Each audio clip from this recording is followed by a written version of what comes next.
கர்த்தாவே நீர் பேச நாங்கள் கேட்கட்டும். இயேசு மூலம் ஜெபிக்கிறேன் தாப்பனே. அல்லேலூயா. ரைட்டு. பழைய ஏற்பாட்டில் தேவன் ஆசரிப்பு கூடாரத்தை ஏற்படுத்தினார், ஆசாரியரை ஏற்படுத்தினார், அந்த ஆசரிப்பு கூடாரத்தை ஆலயமாக ஆக்கினார், தேசத்தை உருவாக்கி அதில் ராஜாக்களை ஏற்படுத்தினார். ராஜாக்களை ஏற்படுத்தி அல்லையா யோபுவின் காலத்தில் இருந்து நோவாவின் காலத்தில் பேழையை உண்டு பண்ணினார். அதில் அந்த ஆலயத்துக்குள்ளே வைப்பதற்கு உடன்படிக்கை பெட்டியை வைத்தார். அல்லேலூயா. இது எல்லாமே நம்மை குறித்து எழுதப்பட்டிருக்கிறது. நான் நேற்று எழுதும்போது அதுதான் எனக்கு பயங்கர ஆச்சரியமாகவும் இருந்தது. நீங்கள் ஆசரிப்பு கூடாரம்னு எடுத்துக்கிட்டா அதில் வெளிப்புறம் உள்புறம் மூலஸ்தானம். நீங்கள் இந்து கோயிலெல்லாம் போய் பார்த்தீங்கன்னா அப்படி தான், அதே அமைப்பில் தான் இருக்கும்.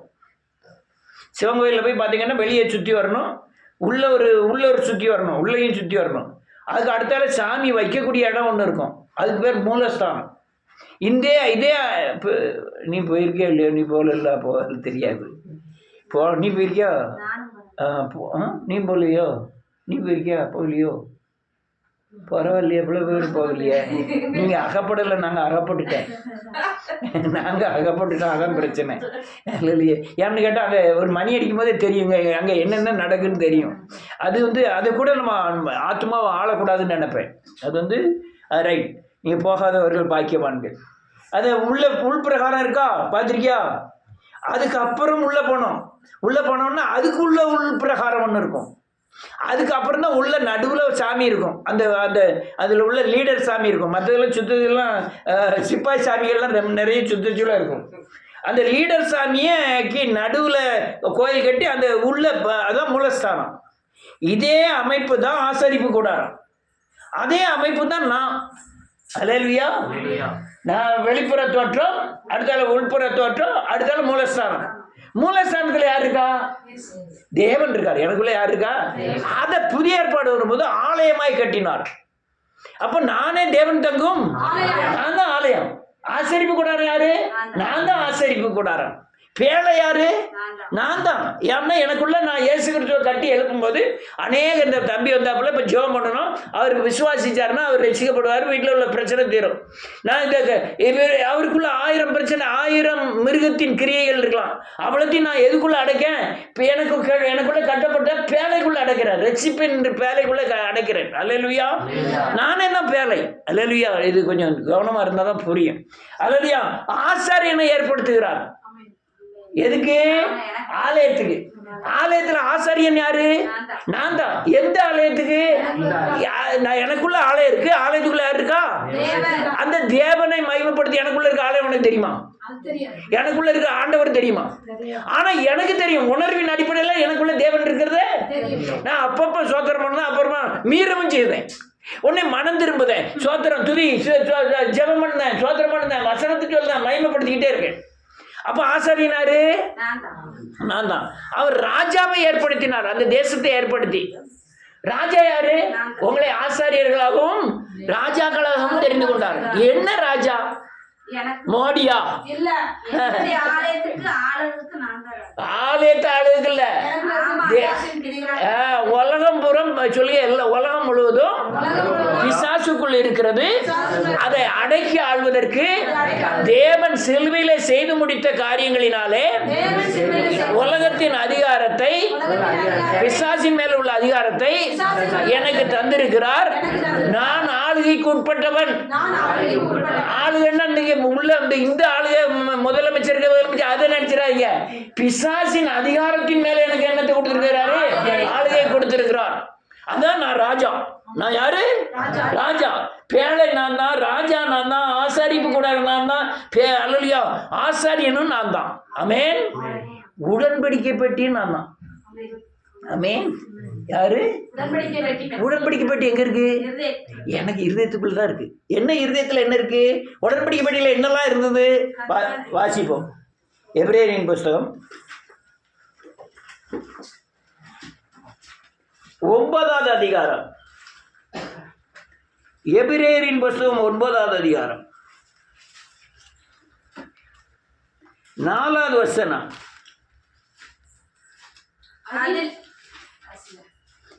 இல்ல முதல்ல இருந்து வாசிக்கலாம். பக்கம் 304.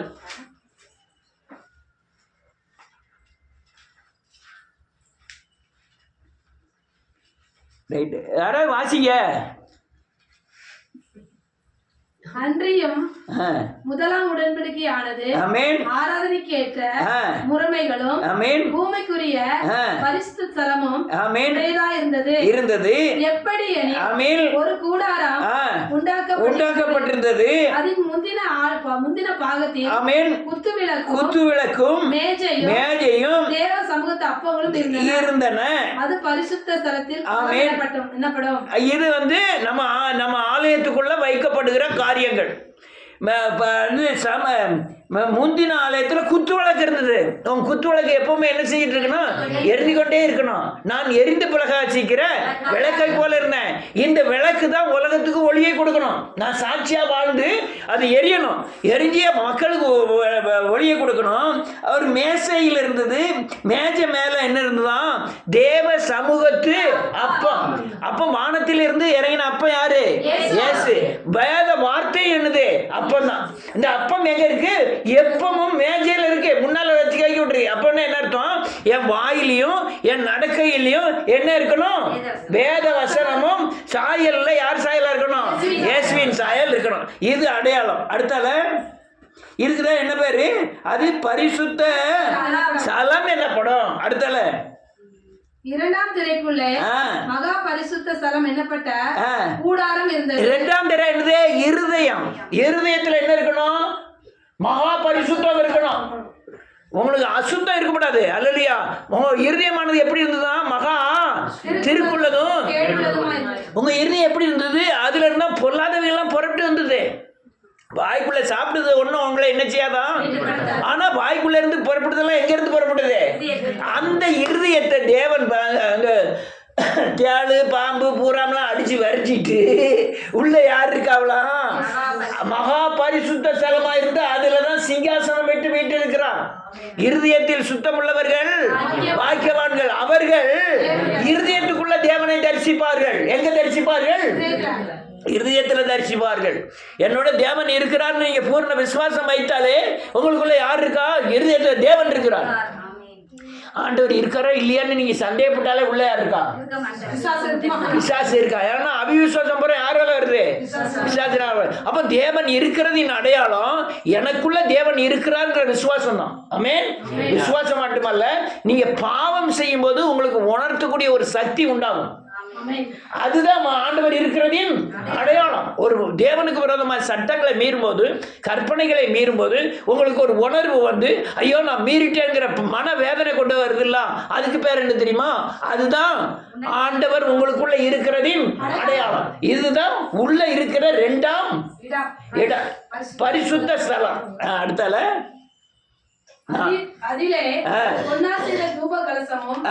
உள்ள என்ன இருக்கா? உடன்படிக்கை பெட்டி இருக்கு. என்ன இருக்கு? உடன்படிக்கை பெட்டி. நீ பெட்டினா பெரிய நான் உள்ள இருக்க பெரிய மரப்பட்டி மாதிரி உள்ள உள்ள ஒண்ணு வச்சிருப்பாங்கன்னு நினைக்காதீங்க. அது அல்லையா நிஜம். இது நிழல். அதோடைய சாயல் தான் எங்க வைக்கப்பட்டிருக்கு? என் இருதயத்தில் வைக்கப்பட்டிருக்கு. அங்க பாத்திரமா இருந்தது, அங்க இங்க அல்லையா கிரியைகளின் பொருளா இருக்கிறது. புரியுதா? அங்க என்னமா இருக்கு? பாத்திரமா இருக்கு. இங்க மரப்பலகையா இருக்கு. ஆனா இந்த மரப்பலகையை தான் அந்த கல்லான இருதயத்தை எடுத்துட்டு அவர் என்ன படுத்திட்டாரு? சதையான இருதயத்தை பொறுத்துறதுனாலதான் உடன்படிக்கை பெட்டியை உள்ள வைக்க முடியுது. ஆமென். அதுல என்ன இருக்கு? முதல்ல பொன்னார் செய்த தூப கலசம் இருந்தது. அது என்னது? துதி. எப்பவும் நம்ம தேவனை என்ன செஞ்சுட்டு இருக்கோம்? துதிச்சுக்கிட்டு இருக்கோம். அது துதிக்க வைக்கிறார் சொல்லத்துக்கு. அல்லையா? வாயை துறைக்க மாட்டியா? பாரு ஒரு சாட்டகம் மட்டும் சமுக்குன்னு ஒரு அடி அடிச்சோன்னா சோத்திரம் சோத்திரம் சோத்திரம் சோத்திரம்.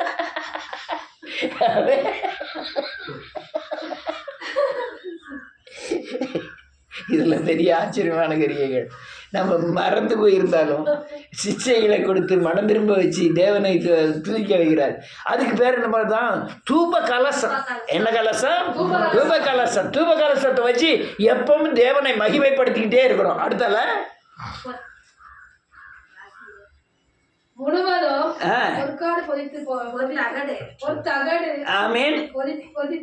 பொதிக்கப்பட்ட உடன்படிக்கை பெட்டியும் இருந்தன. அதுல என்னது உடன்படிக்கை பெட்டி, இது பொறுத்தகட்டினாலே பொதியப்பட்ட உடன்படிக்கை பெட்டி எங்க இருக்கு? உள்ள இருக்கு. ஆமென். அது பொறுத்தகட்டுன்னு ஏன் சொல்லுங்க தெரியுமா? அந்த இடம் மகிமையால் நிறுத்தப்படுகிறது. என்னதுனால? அதனாலதான் நீங்க புதிய பழைய ஏற்பாட்டில் வாசிக்கும் போது இந்த உடன்படிக்கை பெட்டி எங்கெல்லாம் போனதோ அங்கெல்லாம் விடுதலை உண்டானது. எதிரிகள் தோற்கடிக்கப்பட்டார்கள். இவங்களுக்கு பொந்தி மகிமை போச்சு. நீங்களும் உங்க இருதயம் உடன்படிக்கப்பட்டு இருந்ததுன்னா எங்கெல்லாம் இருள் இருக்கிறதோ, எங்கெல்லாம் பிசாசு ஆளுதோ, அங்கெல்லாம் உங்களுக்கு முன்னால என்ன போவோம்? மகிமை போவோம். மகிமை போய் உங்களுக்காக எது யுத்தம் செய்யுமா? மகிமை யுத்தம் செய்யும். உங்களுக்கு வழியெல்லாம் காண்கிறது என்னது? நீ இதை செய்ய, இதை செய்யாத எல்லாம் என்னது? உங்களுக்குள்ள இருக்கிற தேவநாமத்தின் மகிமை. அடுத்தல அந்த பெட்டியிலே மண்ணா வைக்கப்பட்ட ஒரு பாத்திரமும் ஆரோனுடைய அதுல மண்ணா இருந்தது. மண்ணா என்னது? வேத வசனம். என்னது? நானே வானத்தில் இருந்து இறங்கினேன், மண்ணாவை வானத்திலிருந்து தான் கொடுத்தாரு. அந்த அப்பத்தை எங்க இருந்து? இதுக்குள்ள இருக்கு. அவன் என்ன சொன்னா, நீ சாயங்காலத்துக்குள்ள வச்சிருந்தேன்னா நாளைக்கு வரை வச்சிருந்தா அது என்ன ஆயிரும்? ஊசி போயிடும், பூசணம் புத்துரும். ஆனால் நீங்க புதிய ஏற்பாடு வரும் பொழுதோ உங்களுக்கு உள்ள இருக்கிற மண்ணா பூசணம் பூக்காதே. ஏன்?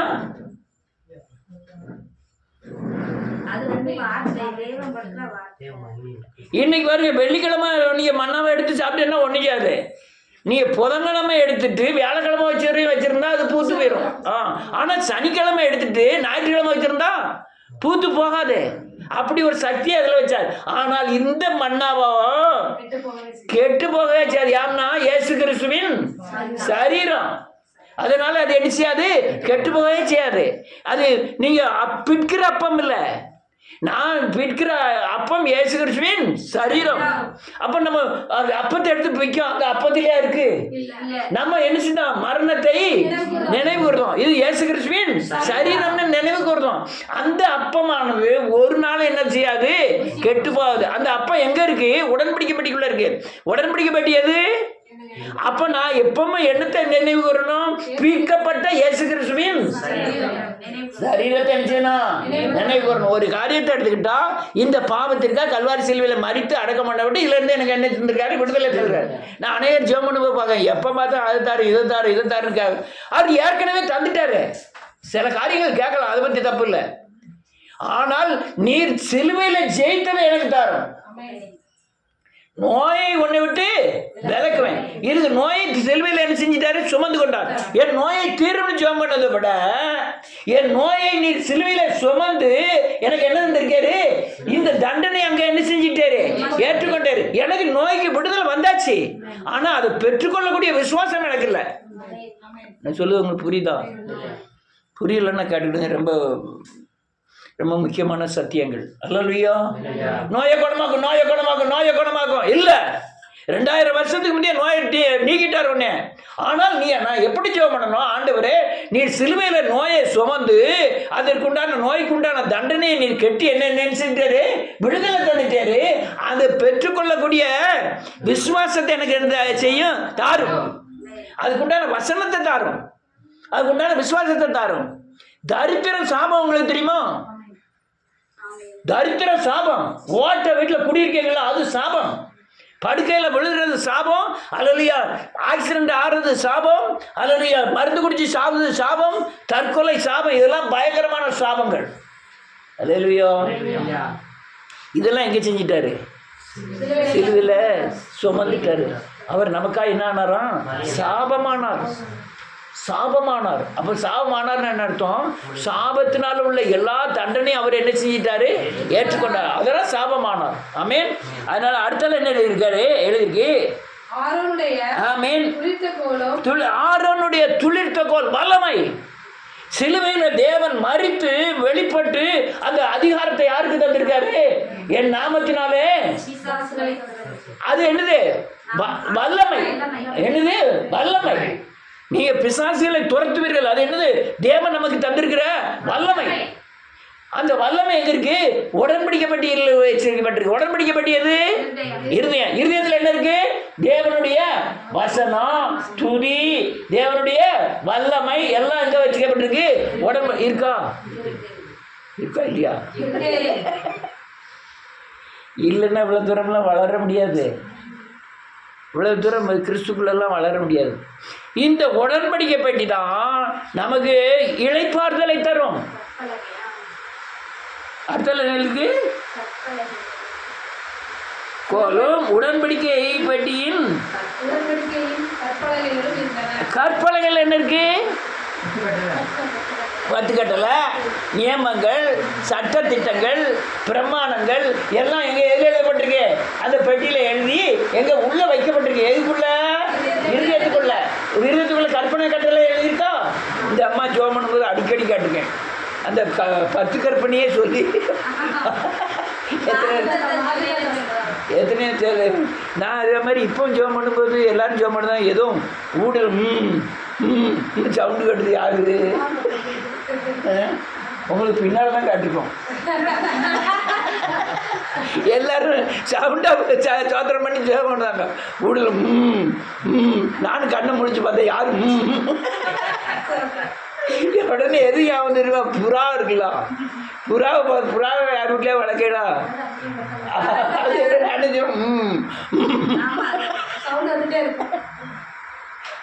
ரைட். அல்லேலூயா. இப்போ நான் தான் யாரு? உடன்படிக்கை பெட்டி.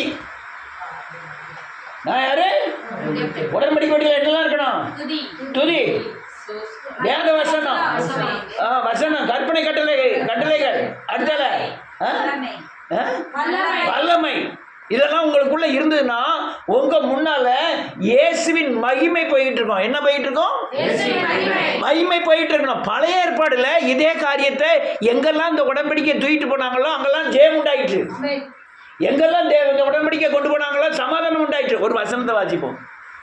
நீங்கள் டக்கு டக்குன்னு வாசிச்சா ஒருத்தர் நீ எல்லாம் எடுத்து வச்சுக்கிட்டு நீ வாசி நான் வாசிக்கிறதுன்னா எப்படி நான் டக்கு டக்குன்னு முடிக்க? என்னாகம திருப்புஸ்தகம் 10ஆவது அதிகாரம் 33 வாசிக்கலாம்.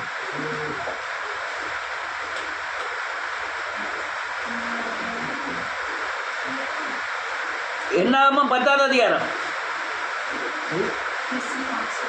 33 வாசிக்கலாம்.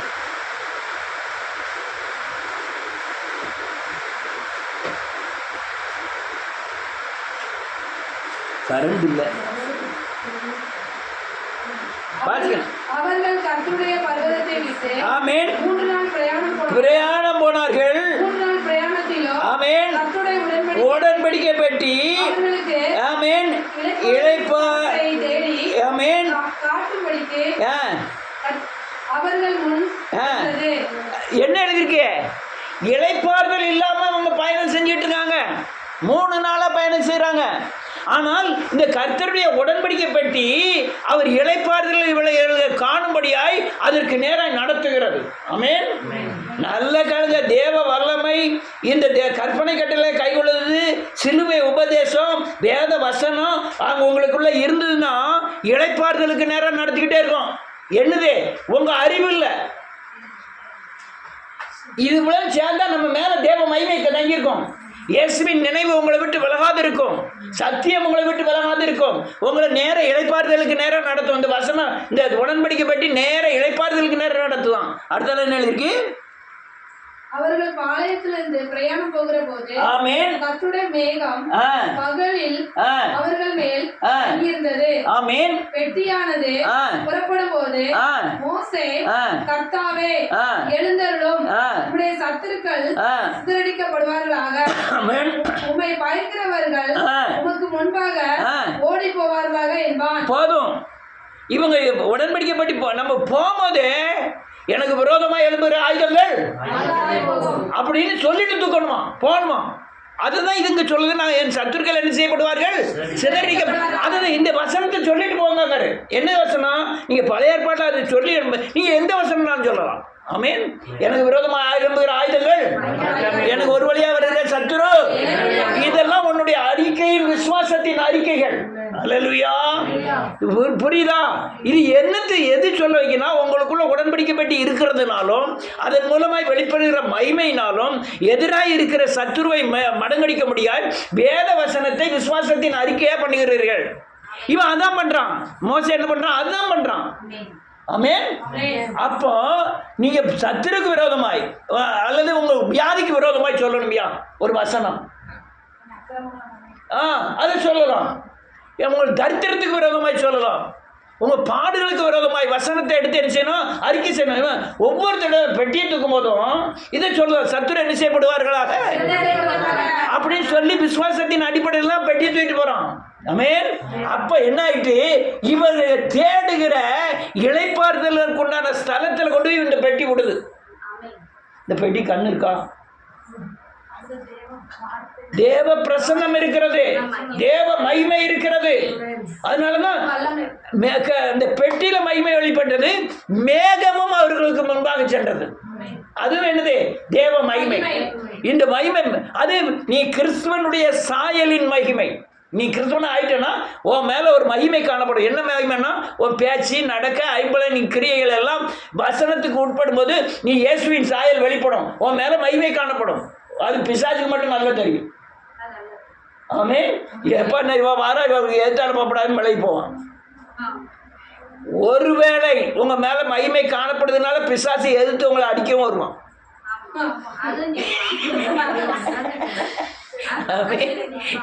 அப்ப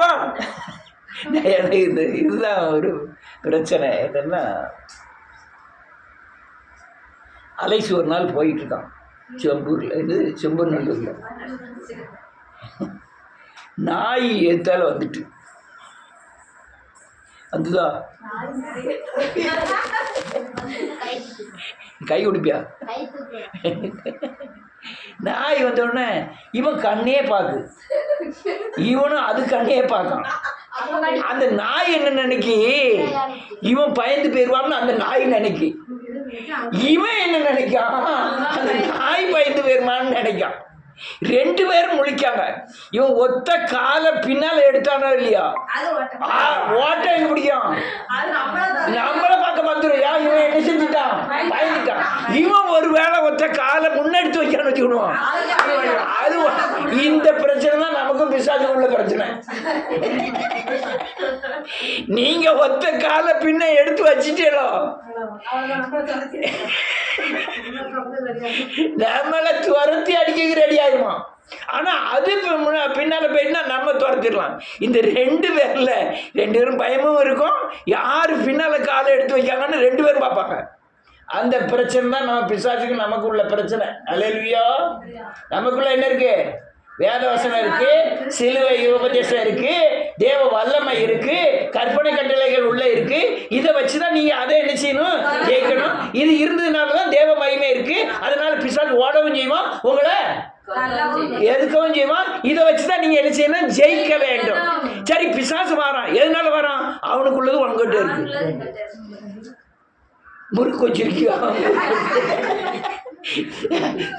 ஏதோ ஒண்ணு அவனுக்குள்ளது எங்க இருக்கு? நமக்குள்ள இருக்கு. அவனுக்குள்ள உங்களுக்குள்ள ஒண்ணுமே இல்லைன்னா அவன் என்ன செய்ய மாட்டான்? பிரச்சனையே கிடையாது, வரவே மாட்டான். அவனுக்குள்ளது உங்களுக்குள்ள இருக்கிறதுனாலதான் உங்களை தேடி தேடி தேடி வரும். ஆமென். ஆனால் அதற்கு மேலாக ஒன்று இருக்கிறது. அவனுக்குள்ளது எப்பவும் சாகுந்தனி எனக்குள்ள இருந்துட்டு தான் இருக்கும். ஆனால் தேவ மகிமை அதையும் முறியடிச்சு அவனை என்ன செய்யணும்? அதையும் முறியடிக்கணும். ஆமென். நீங்க உடனே அவனுக்குள்ள புறப்பட முடியுமா? எனக்கு ரத்தத்திலே உருவானது, என்னுடைய இதிலே உருவானது. கொஞ்சம் கொஞ்சமா தான் அது என்னை விட்டு என்ன செய்யும்? போகும். ஆனால் இதை காட்டிலும் தேவ மகிமை இதை காட்டிலும் பெரியது. ஏன்னா மலையே நிரப்பிட்டு தான் மகிமை, ஒரு தேசத்தை நிரப்பிட்டு தான் மகிமை. நம்மளை நிரப்பது ஏமாத்திரம். ஆமென். இந்த உடன்படி ஒரு வசனத்தை வாசிப்போம். ரொம்ப முக்கியமான வசனத்தை மாத்திரம் வாசிட்டு விடுதோம். எப்போ? 24 இயேசுவின் நாமத்தினாலே சோதரம் சோதரம் சோதரம் சோதரம். யோசுவாவின் புத்தகம் 3வது அதிகாரம்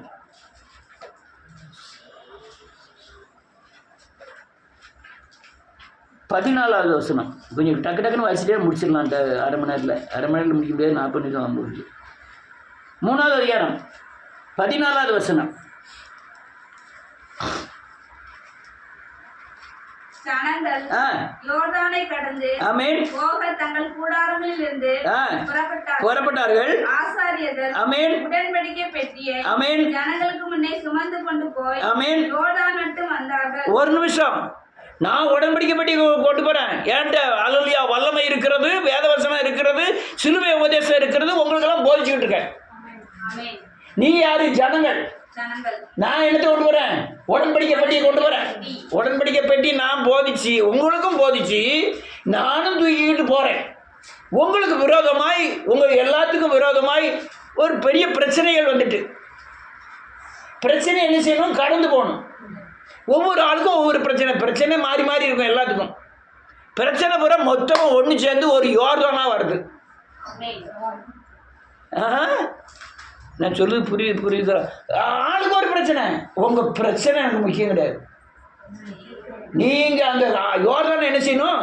கடக்கணும். கடக்கிறதுக்கு நான் என்ன செய்யணும்? அந்த யோர்தானில் பலி விலகிறதுக்காக வேண்டி இந்த பெட்டியை வச்சு என்ன செய்ய முடியுமோ அதை என்ன செய்யணும்? செய்யணும். உங்களுக்கு வருது, எனக்கு என்ன? நீங்கள் வந்து போனால் போங்க, 10 பேரில் 5 பேர் போனீங்கன்னா 5 பேர் அது வர மாட்டேலாம்.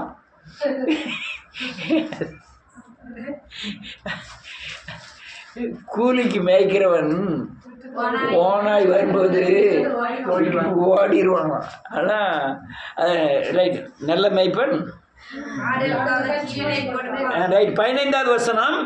யோர்தான் அறுப்பு காலம் முழுவதும் கரை புரண்டு போகும். ஆமென். பெட்டியை சுமக்கிற ஆசாரியர்களின் கால்கள் ஆமென் தண்ணீரின் ஓரத்திலே பட்டவுடனே மேலே இருந்து ஓடி வருகிற தண்ணீர் நின்று ஆமென் சாதானுக்கு அடுத்த ஆமென் ஆதாம் ஊர் வரைக்கும் ஒரு குவியலாக குவிந்தது. கடல் என்னும் சமான வெளியில் ஆமென் கடலுக்கு ஓடி வருகிற தண்ணீர் ஆமென் இருந்து ஓடிற்று. ஜனங்கள் ஆமென் எரிகோவுக்கு எதிரே கடந்து போனார்கள். ஆமென். நான் உடன்படிக்கை வேண்டிய தூக்கிட்டு வராங்க, இருந்து வெள்ளம் வருது. எனக்கு யோசனை வருது. என்ன யோசனை வருது? செங்கடல்ல இவருக்கு தண்ணி என்ன செஞ்சிட்டாரு? பிளந்து குவியலை குவிச்சிட்டாரு இங்கேயும் இங்கேயும். அப்போ அதை செஞ்சவர் இதை. அதனால என்ன செய்வோம்? நீ உங்களால பிசாசை ஜெயிக்க முடியும். நீங்க உங்களுக்குள்ள கற்பனை நீ சிலுவை உபதேசத்தை கொண்டு வர முடியும். நீங்க சிலுவை பார்த்து என்ன ஜெயிப்பீங்க சொல்லிருக்கணும் இல்லையா? பாவம் செஞ்சாலும் என்ன செய்யணும்? சிலுவைக்கு போகணும். நோய் வந்துட்டா என்ன செய்யணும்? சிலுவைக்கு போகணும். அப்படி இதெல்லாம் யோர்தானை பிரிக்கக்கூடிய வழிகள். ஏன்னா ஒரு விசை சிங்கம், ஒரு விசை இந்த இந்த யோர்தானை மாத்திரம் அங்க செங்கடலை பிளந்தவர். அல்லையா? இங்க உங்க வீட்டுல அநேக காரியங்களை செஞ்சிருப்பார் தேவன். செஞ்சிருக்காரா இல்லையா? அந்த செஞ்சிருக்கிற தேவன் இந்த பிரச்சனையும் தீர்க்க அல்லவர். அந்த தன்மை உங்களுக்குள்ள வரணும். அதுக்காக தான் நான் என்ன செஞ்சுட்டு போறேன்? மனம் திரும்புங்கள், கற்பனை கட்டளை கை கொள்ளுங்கள், துதிங்கள், சோத்திரம் பண்ணுங்கள். நான் போயிட்டு தூக்கிட்டே போறேன். அவன் ஆனால் இந்த யோர்தான் பிரிகிறது சாதாரண காரியம் கிடையாது. உங்க வீட்டுல நடந்த அநேக காரியங்கள் உங்க புத்தினால் நடந்ததில்ல, அது சாதாரண காரியமும் அது யோர்தானுக்கும் இந்த பிரச்சனைக்கும் ஒப்பிட்ட காரியங்கள். ஆமென். உங்க வீட்டுல என்ன காரியம் நடந்தது எனக்கெல்லாம் தெரியாது. எனக்கு நடந்த காரியம் எனக்கு தெரியும். ஆனா உங்களுக்கு அது யோர்தானா நீங்க கண்டுபிடிச்சீங்கன்னா நீங்க பாக்கியவான்கள். இது மனுஷனால் உண்டானது அல்ல, தேவனால் பிரித்தது. சொல்லுது புரியுதா? புரியுதா? நான் வாழ்த்து கட்ட உங்க ரைட். அல்லேலூயா. ஆனால் ஆசாரியன் தேவை. ஆனால் அவன் சொல்லணும், கவலைப்படாத, ஜெபம் பண்ணு, கவலைப்படாத, மனம் திரும்பு, கவலைப்படாத, நீ பெட்டியை சுமக்கிறது நான் முன்ன போயிட்டு இருக்கேன், பின்னால வா வா வா, தேவன் உனக்கு யாவையும் செய்வார். உனக்காய் கர்த்தர் என்ன செய்வாரு? யுத்தம் பண்ணுவார். நீங்கள் என்ன செய்வீர்கள்? சும்மா இருப்பீர்கள். வாங்க, செங்கடலை பிளந்த தேவன் யோர்தானை. அடுத்த வாசிங்க 5வது அதிகாரம் 18வது வசனம். டக்குன்னு வாசிங்க. அப்பொழுது கர்த்தருடைய உடன்படிக்கை பெட்டியை சுமக்கிற ஆசாரியர் யோர்தான் நடுவில் இருந்து ஏறி அவர்கள் உள்ளங்கால்கள் கரையில் ஊண்டின போது யோர்தானின் தண்ணீர்கள் தங்களிடத்துக்கு திரும்பி முன்போல அதன் உங்கள் பிரச்சனை எல்லாம் முடிஞ்ச பிறகு ஆட்டோமேட்டிக்காக நதி ஓடுனான்னா ஓடாட்டான்னா நம்ம நதியை என்ன செஞ்சிட்டோம், கடந்துட்டோம். கொரோனா இருந்தாங்கன்னா அது போனான்னா நம்ம தான் கடந்துட்டோமே. அல்லேலூயா. இதான் பிரச்சனை, இதான் பிரச்சனை. ஆனால் நீங்கள் ஒவ்வொரு யோர்தானின் காரியங்களிலும் தேவன் செய்த நன்மைகளை என்ன செய்யக்கூடாது, மறக்கக்கூடாது. அதுதான் உங்களுக்கு துதியாக மாறணும், அதுதான் உங்களுக்கு சோத்திரமா மாறணும். ஆமென். அநேக யோர்தானே வந்துகிட்டே இருக்கும். யோர்தான் பண்ணால் நல்லா முடிஞ்சுமா?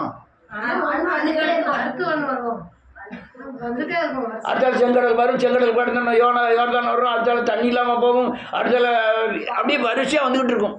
ஆமென். ஆனால் எல்லாத்துக்கும் என்ன தேவை? உடன்படிக்கப்பட்டியில் என்ன வேணும்? மகிமை தேவை. அதை நம்ம இன்னொரு வசனத்தை வாசி முடிப்போம். 1 சாமுவேலின் புத்தகம் 4வது அதிகாரம்.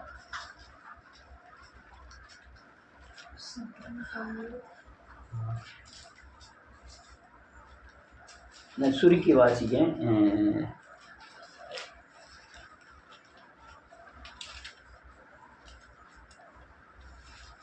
21, 22.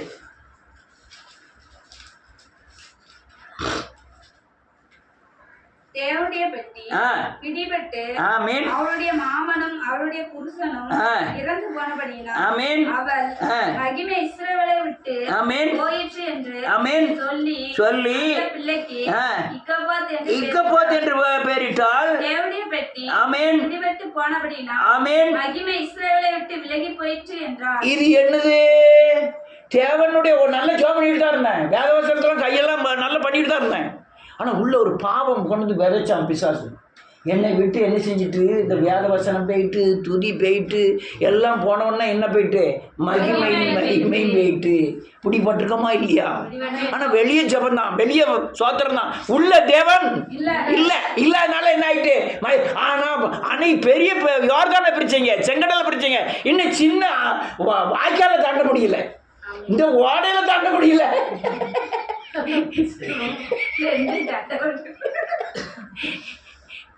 இருக்கா இல்லையா? ஆனா பெரிய பிரச்சனையை நம்ம நினைவுல நம்ம பிரயாசப்படாமலே தாண்டுறோம். ஆனா சின்ன ஓடையில வந்து முடிச்சுக்கிட்டு சின்ன பிரச்சனையில வந்து அதை என்ன செய்ய முடியல, தாண்ட. காரணம் என்ன தெரியுமா? தேவ மகிமை நம்மை விட்டு விலகிட்டு. ஆமென். அநேக நேரம் நடப்பதுண்டு. நமக்கு மனம் திரும்புதல் இல்லாமல், வேதவசனத்தை வாசிக்காமல், துதிக்காமல், அல்லேலூயா கற்பனை கட்டளையில் கை கொள்ளாமல் தேவ மகிமை நம்மை விட்டு விலகினதுனால் சின்ன சின்ன காய்ச்சல் கூட பல ஆயிரத்தை நமக்கு செலவு பண்ணி விட்டுரும். காலில் லேசாக இடிச்சுது, അങ്ങനെ உடனே அவர் மைதீன் டாக்டர்கிட்ட போனேன். எனக்கு எவ்வளோ செலவு தெரியுமா? 1200 செலவு.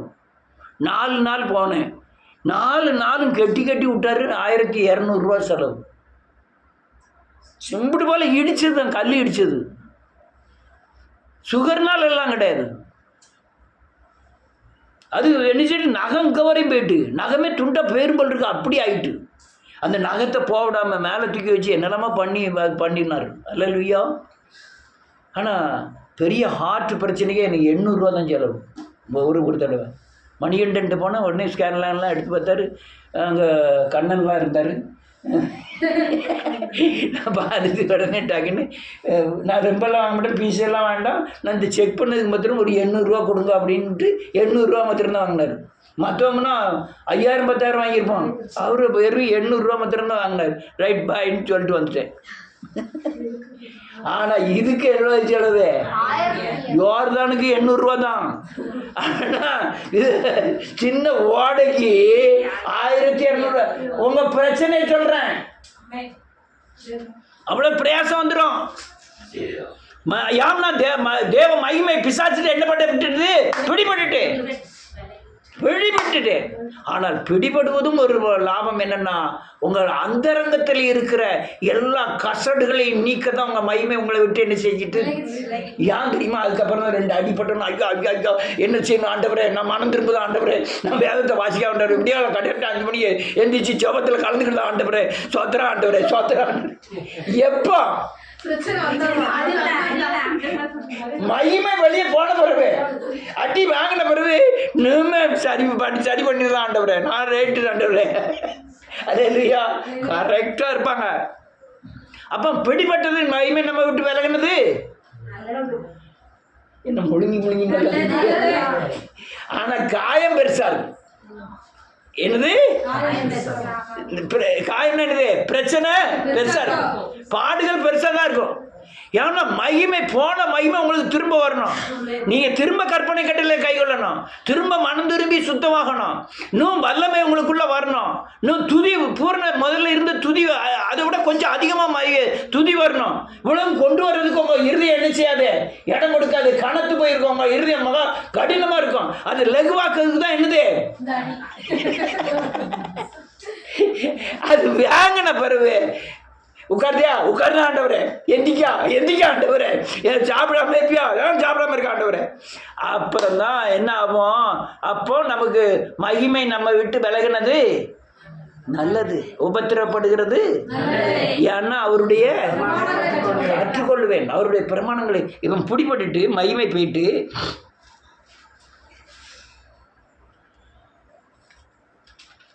ஒரு வசனத்தை வாய்ப்பு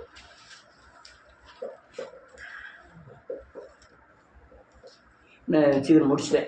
5வது வசனம், 5வது அதிகாரம். ஒன்றுலேருந்து வாசிக்கலாம்,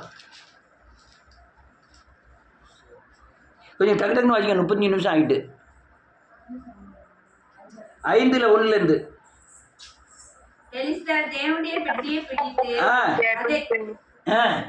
அதை கொண்டு போனார்கள். தாகோனின் கோவிலுக்கு தாகோனண்டையில ஒரு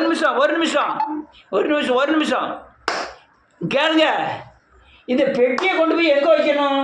அதை பரிசுத்த பூமியில பரிசுத்த ஸ்தலத்துல வைக்கணும். இவன் எங்க கொண்டு வைக்கான்?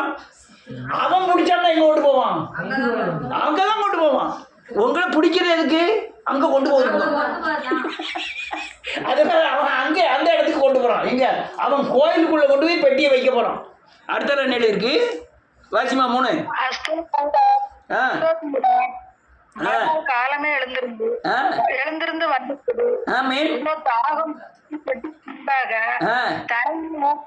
விழுந்து கிடந்தது. அப்பொழுது அவர்கள் தாகம் அதன் இல்ல பெட்டி உடன்படிக்கை பெட்டியும் விற்கிறதையும் ஒன்றா வச்சுட்டாங்க. சண்டை போட்டா எது செய்யும்? உடன்படிக்கை பெட்டி ஏன் செய்யும்? அதுல யாரு இருக்காரு? தேவன் இருக்காரு, தேவ மகிமை இருக்கு. ரெண்டையும் ஒன்னா பிடிச்சி அடைச்ச உடனே, ஒரே கூண்டுல அடைச்ச உடனே இவரு அவரை தள்ளிட்டாரு. யார? விக்கிரகத்தை. விடிய காலம் வந்து கதவை திறந்து பார்க்காங்க, விக்கிரகம் தள்ளப்பட்டு கிடக்கு. என்ன விக்கிரகம்? உங்களை நீங்க தொடர்ந்து வந்தீங்களா, அந்த விக்கிரகம் இருக்க போய் தான் நீங்க மகிமை இழந்தீங்க. அந்த விக்கிரகம் எங்க இருக்கு? உங்களுக்குள்ள இருக்கு, எனக்குள்ள இருக்கு. அதனாலதான் நான் தேவ மகிமை என்ன செஞ்சுட்டேன். அப்ப அவர் என்ன நினைக்காரு, முதல்ல இந்த விக்கிரகத்தை என்ன செய்யணும்? காலி பண்ணணும். அப்ப காலி அடிக்கணும், அவனை இல்லாம ஆக்கணும். அப்பதான் இவன் தேவ மகிமை என்ன செஞ்சிடுமா? காத்துக்கிடுவான். யாரு? நம்ம தான் தேவ மகிமை காத்துக்கிடுவோம். அப்ப அந்த விக்கிரகத்தை அடிக்கணுங்கிறதுக்காக தான் இந்த பெட்டி அங்க பிடிபடுது. பிடிபட்டு அவன் என்ன நினைக்கிறான்? பிசாசு என்ன நினைக்கிறான்? பெட்டியை பிடிபட்டு இவன் நமக்கு தான். யாரு? ஆமா, இவன் நமக்கு தான். ஆனா பெட்டியில உள்ள வல்லமா அவனுக்கு தெரியல. அடைச்சிட்டா. அடுத்த வாசிமா 4. அவர்கள்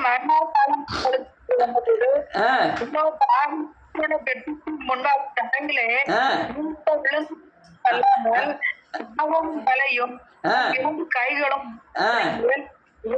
கிடந்தது. போதும். முதல்ல அவன் ஸ்தானத்துல எடுத்து தூக்கி வச்சுட்டு அடுத்த பெட்டி அங்கே வச்சுட்டு கதவை பூட்டிட்டு போயிட்டான். போயிட்டு திரும்பி வந்து பார்க்கான், அங்க இருந்த சிலை, மூலஸ்தானத்துல இருந்த சிலை இங்க வாசல் கிட்ட வந்து தலை துண்டா கிடக்கு, கை துண்டா கிடக்கு. இதை வந்து பார்க்கான். இப்படி காலம் வந்து கதை திறந்து பார்க்கான், உள்ள சிலைகள் பூரா அப்படி கிடக்கு. அப்படி ஆக்குனாதான் திரும்பி உங்க மகிமையை விட்டு நீங்க திறப்ப மாட்டீங்க.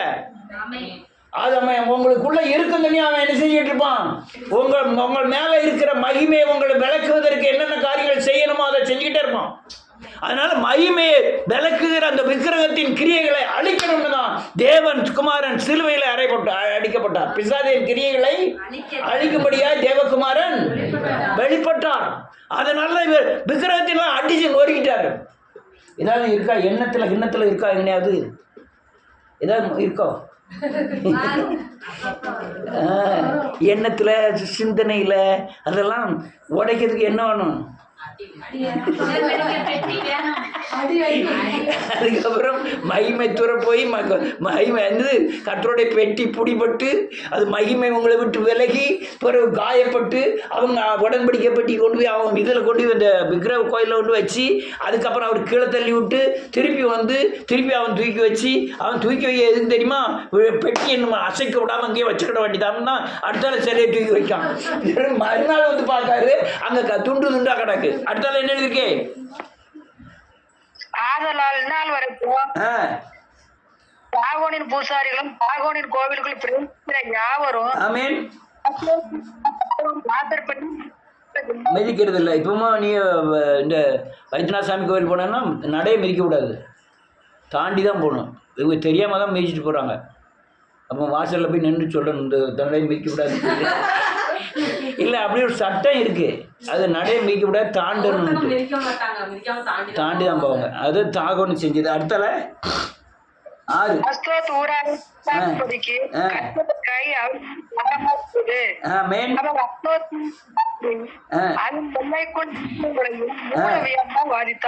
உடனே பாருங்க அந்த ஊரார் எல்லாமே மூலவியாதியினால் பயங்கரமாய் பாதிக்கப்பட்டார்கள்.